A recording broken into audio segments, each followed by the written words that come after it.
Hey guys, welcome back to our video series on SI joint dysfunction. In this video, we're going to talk to you about how we diagnose in our office. And if you've seen our previous videos, you know one thing is true. We always get a thorough history on all of our patients. Getting an accurate history allows us to get the most accurate diagnosis and gets our patient better faster. So what do we know about SI joint dysfunction? We know this patient will have pain in their back and under the back, as we say. The patient will point right here to this joint here, the PSIS. The patient may also have a history of trauma to the lower back and pelvis. They may be a pregnant person or have a diagnosis of arthritis. Now, the tricky thing with SI joint dysfunction is there's no definitive test to diagnose it, but there's a series of tests that we can do to lead us toward this diagnosis.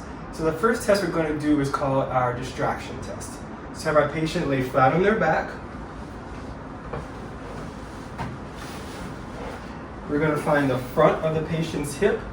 We're going to take our hands and just push those 2 points apart. If our patient has pain in that SI joint lower back region, this test would be positive. Our next test is going to be a compression test. So we're going to have our patient bend their knee like so. We're going to roll them over and put our hand right there on the sacrum, and then we're going to come back and push straight down on their knee.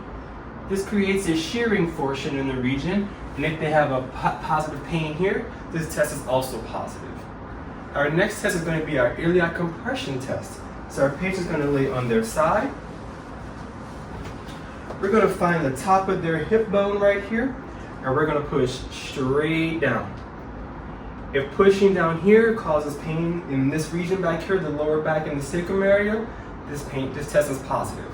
Our final test is going to be our thrust test. Our patient's going to go facing down for us. We're going to come right here on this sacrum right here, and we're just going to push straight down. If our patient has pain in this region, this is also a positive test. So now that you've seen how we diagnose SI joint dysfunction in our office, I want you to stay tuned because in the next video, we'll show you how to treat it. I'll see you in the next video.